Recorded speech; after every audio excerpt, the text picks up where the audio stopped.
কালের কণ্ঠের পর্দায় আবারও যুক্ত করেছি আমি মাহদি হাসান। ৩৩ বছর পরে হওয়া জাকসু নির্বাচনে সকাল থেকেই চলছে ভোটের আমেজ। আমরা একটু ভিন্ন ধর্মী আয়োজন নিয়ে আবারও কালের কণ্ঠের পর্দায় আপনাদের সঙ্গে হাজির হয়েছি। আমার ডান পাশে রয়েছেন ছাত্রদল সমর্থিত কেন্দ্রীয় কার্যনির্বাহী পরিষদের একজন সদস্য পদপ্রার্থী হামিদুল্লাহ সালমান। হামিদুল্লাহ সালমান, আপনাকে স্বাগতম। এবং আমার বাম পাশে রয়েছে ছাত্র শিবির প্যানেলের ভিপি এজিএস প্রার্থী ফেরদৌস আল ফাহিম। ফাহিম, আপনাকে স্বাগতম। প্রথমেই আমরা যাচ্ছি সালমানের কাছে।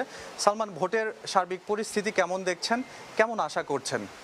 জি, ৩৩ বছর পর দীর্ঘ অচলায়তন ভেঙে যে জাকসু নির্বাচনটি হচ্ছে, একটি সারা বিশ্ববিদ্যালয়ে উৎসবমুখর পরিবেশ বিরাজ করছে এবং আমাদের যে সকল শিক্ষার্থী ভাই বোনেরা এই বিরূপ আবহাওয়া উপেক্ষা করে আজকের দিনে ভোট দিতে এসেছেন, তাদের ভোটাধিকার প্রয়োগ করতে এসেছেন এবং তাদের আগামীর নেতৃত্ব কিংবা আগামীর প্রতিনিধি তারা নিশ্চিত করতে এসেছেন, তাদেরকে অন্তঃস্থল থেকে ধন্যবাদ জানাই।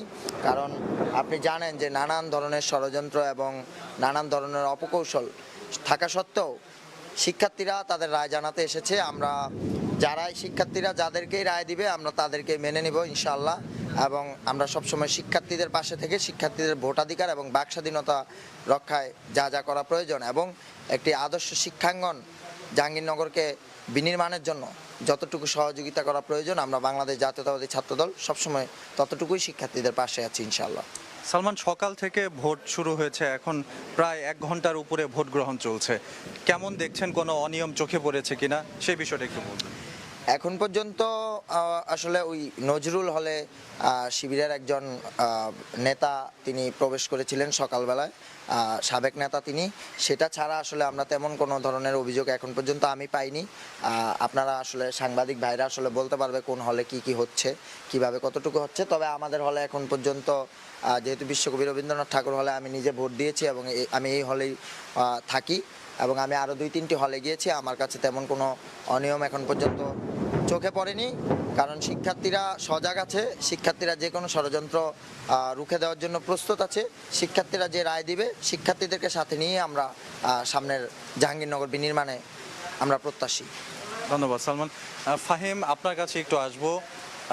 আপনি ছাত্র শিবির প্যানেল থেকে লড়ছেন, আপনাকে আসলে শিক্ষার্থীরা কেন ভোট দেবে এই বিষয়টা একটু জানতে চাইব। জি, ধন্যবাদ। আমরা আশা করছি যে আসলে দীর্ঘ 17 বছরের ফেসিবাদের আমলে আমরা আমাদের ভোট অধিকার প্রয়োগ করতে পারিনি এবং আমাদের যে স্বপ্নের ক্যাম্পাস গড়ার যে অগ্রযাত্রা সেই অগ্রযাত্রা অনেক অংশেই ব্যাহত হয়েছে। এরপরে আমরা 2025 সালের এই সেপ্টেম্বরে এসে জাকসু নির্বাচন পাচ্ছি, যার মাধ্যমে আমরা যেমন জাহাঙ্গীরনগরের জন্য নেতৃত্ব তৈরি করতে পারবো, পাশাপাশি দেশের জন্য নেতৃত্ব তৈরি করতে পারবো। সেই জায়গায় ইসলামী ছাত্র শিবির একটি ইনক্লুসিভ প্যানেল গঠন করেছে, যেখানে আসলে আমরা কারো পদ পদবীর দিকে গুরুত্ব না দিয়ে আমরা গুরুত্ব দিয়েছি ব্যক্তির দক্ষতা, যোগ্যতা এবং সততার উপরে। এবং আমাদের যে পদে যারা প্রার্থী হয়েছে সবাই তার স্ব ফিল্ডে যথেষ্ট যোগ্যতা স্বাক্ষর রাখছে এবং আশা করি যে শিক্ষার্থীরা তাদের রায় সততা, দক্ষতা এবং নৈতিকতার পক্ষে দিবে এবং একটি সুন্দর আগামীর স্বপ্নের জাহাঙ্গীরনগর গড়তে আমাদের পক্ষে রায় দেবে তাদের। সকাল থেকেই তো বিভিন্ন কেন্দ্রে ঘুরছেন, ভোট নিশ্চয়ই দিয়েছেন। ভোটের পরিবেশ কেমন দেখছেন, কোনো অসঙ্গতি এখনো পর্যন্ত লক্ষ্য করেছেন কিনা? এবং আমার আরেকজন যিনি আমার সাথে রয়েছেন হামিদুল্লাহ সালমান একটি অভিযোগ করেছেন ছাত্র শিবিরের প্যানেলের একজন প্রার্থীর বিরুদ্ধে, সেই বিষয়ে আপনি কি বলবেন? জি, ধন্যবাদ। সকাল থেকেই আমি শহীদ তাজউদ্দিন আহমেদ হলে আমার ভোট কেন্দ্রে নিজের হলে ভোট সম্পন্ন করেছি এবং নির্বাচনের পরিবেশ ভালো দেখছি। তবে প্রশাসনিক অনেক ব্যবস্থাপনাগত ত্রুটি আমাদের চোখে পড়েছে, যেমন পোলিং এজেন্টের বিষয়টা তারা গতকালকে মধ্যরাতে নিশ্চিত করেছে। আসলে সবার পক্ষে বা সকল প্রার্থীর পক্ষে এক রাতের মধ্যে পোলিং এজেন্ট ঠিক করে তা পরবর্তী দিন সকাল 9টায় ভোট গ্রহণের শুরুতেই সেখানে নিয়ে আসাটা অনেক কঠিন, যা আসলে প্রশাসনিক ব্যবস্থার ত্রুটি আমাদের খুবই স্পষ্ট চোখে পড়ছে। সেখানে আমরা দেখেছি যে এছাড়াও ব্যবস্থাপনার ত্রুটির কারণে অনেক ভোট কেন্দ্রে আমরা সকাল 9টায় ভোট শুরু হওয়ার কথা, সেখানে দেখছি 5 মিনিট 10 মিনিট দেরিতে ভোট শুরু হয়েছে। এবং পাশাপাশি একটা শঙ্কার জায়গা রয়েছে, আমরা হল সংসদের যে মুড়ি বইগুলো রয়েছে সেগুলো দেখছি ব্যালট পেপারের মুড়ি বই, সেখানে প্রার্থীদের ভোটারদের সিগনেচার নেওয়া হচ্ছে, কিন্তু কেন্দ্রীয় সংসদের যে ব্যালট পেপারগুলো আছে সেখানে কোনো সিগনেচার নেওয়া হচ্ছে না ভোটারদের। তো এই জায়গাটা আমাদের ত্রুটি মনে হচ্ছে এবং আমরা খবর পেয়েছি যে প্রশাসন বা নির্বাচন কমিশনার তার প্রয়োজনের থেকে অনেক অতিরিক্ত ব্যালট প্রিন্ট করেছে, যা আসলে আমাদের নির্বাচনের সুষ্ঠু পরিবেশ নিয়ে শঙ্কা জাগায়। আর পাশাপাশি আমার সহবক্তা হামিদুল্লাহ সালমান যে অভিযোগটা করলেন, আমাদের একজন পদপ্রার্থী হলে ঢুকেছেন, এটা একদমই না। ছাত্র শিবিরের বিশ্ববিদ্যালয় শাখা সভাপতি সে ক্যাম্পাসে ছিলেন এবং কালকে আমরা যখন বারবার প্রশাসনকে জিজ্ঞাসা করেছি যে আসলে বিভিন্ন ছাত্র সংগঠনের পর্যবেক্ষকদের সম্পর্কে আপনাদের কি মতামত, তখন প্রশাসন আমাদের আসলে কোনো সদুত্তর দেয়নি। এবং আমরা কালকে রাত কেন আজকে সকালে এবং ভোট শুরু হওয়ার পরও দেখছি বিভিন্ন ভোট কেন্দ্রে বিভিন্ন দলের বিভিন্ন স্বতন্ত্র প্রার্থীর হয়ে অনেক সাবেক শিক্ষার্থী বহিরাগতরা ক্যাম্পাসে রয়েছেন। আসলে এই জায়গাটা সবারই শঙ্কার জায়গা। আমরা আশা করি সবাই দলমত ঊর্ধ্বে থেকে সুন্দর একটি ডাকসু নির্বাচন করার জন্য তারা খুব সুন্দর পরিবেশ বজায় রাখবে এবং পরস্পর সহনশীলতা বজায় রাখবে। জি, ধন্যবাদ ফাহিম আপনাকে। আপনার কাছে আবার ফিরবো। সালমান, ফাহিম বলছিলেন যে একটি শিক্ষার্থী বান্ধব ক্যাম্পাস করার জন্য তারা বদ্ধপরিকর এবং সেজন্যই শিক্ষার্থীরা তাদেরকে পছন্দের তালিকায় প্রথমে রাখবেন। আপনার কাছে যদি জানতে চাই যে ছাত্রদল প্যানেল থেকে আপনি লড়ছেন, ছাত্রদলের একজন প্রার্থীকে শিক্ষার্থীরা কেন ভোট দিবে, আপনাকে কেন ভোট দিবে? জি দেখেন, 5ই আগস্ট গণ অভ্যুত্থান পরবর্তী সময়ে আমরা জাহাঙ্গীরনগর বিশ্ববিদ্যালয়ের শিক্ষার্থীদের জন্য নানান ধরনের সামাজিক কর্মসূচি নিয়ে এসেছি, তাদের পাশে ছিলাম। এবং গত 17 বছর আমরা দীর্ঘ ফ্যাসিবাদের আমলে আমরা দীর্ঘ আপসহীন সংগ্রাম করেছি মানুষের ভোটাধিকার এবং বাকস্বাধীনতা রক্ষায়। আমরা তো কখনো গুপ্তসুপ্ত রাজনীতি করিনি, আমরা প্রকাশ্যেই রাজনীতি করেছিলাম, প্রকাশ্যে আমরা স্বৈরাচারের বিরুদ্ধে দাঁড়িয়েছি। তো সেই জায়গায় আমাদের যে দীর্ঘ সংগ্রাম রয়েছে ভোটাধিকার রক্ষায়, সে কারণে শিক্ষার্থীরা আমাদেরকে রায় দেবে। আর তাছাড়াও বাংলাদেশ জাতীয়তাবাদী ছাত্রদল 5ই আগস্টের পরে জাহাঙ্গীরনগর বিশ্ববিদ্যালয়ে আপনি অন্তত কোথাও আপনারা দেখবেন না যে একটা গেস্ট রুম বা গণরুম বা র্যাগিং ট্যাগিং হয়েছে, এখানে ছাত্রদলের নেতাকর্মীদের দ্বারা বা একটা চাঁদাবাজির ঘটনা ঘটেছে, এই ধরনের কোনো ঘটনা ঘটেনি।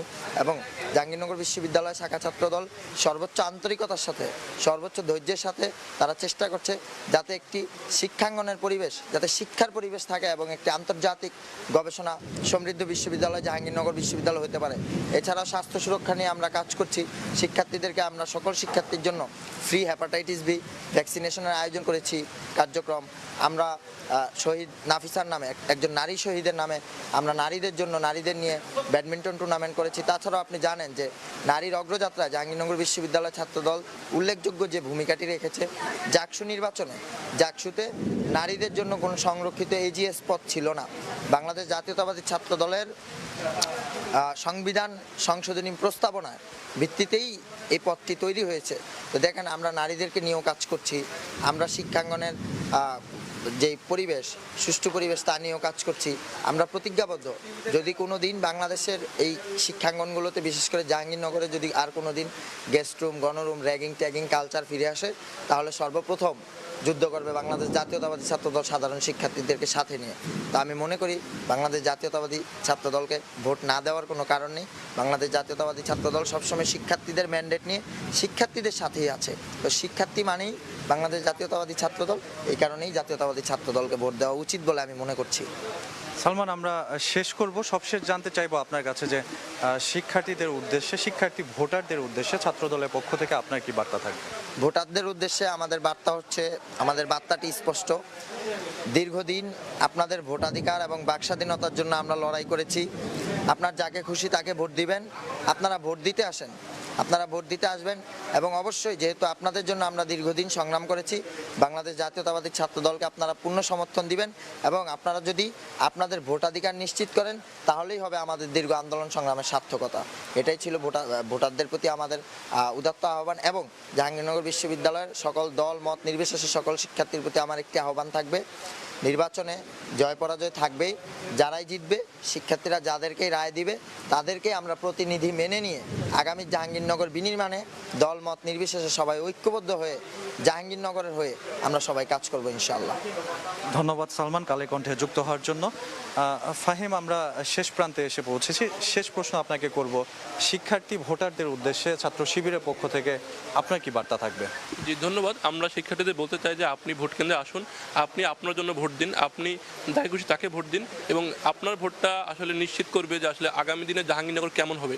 আপনি যদি চান যে আপনার ক্যাম্পাসটা এমন একটা ক্যাম্পাস হোক যা আসলে একাডেমিক একটা অভয়ারণ্য হবে, পাশাপাশি আমরা দেখেছি জাহাঙ্গীরনগর বিশ্ববিদ্যালয় তার 50 দশকের ইতিহাসেও দেশের জন্য খুব বেশি গুরুত্বপূর্ণ তেমন কোনো ভূমিকা রাখতে পারেনি।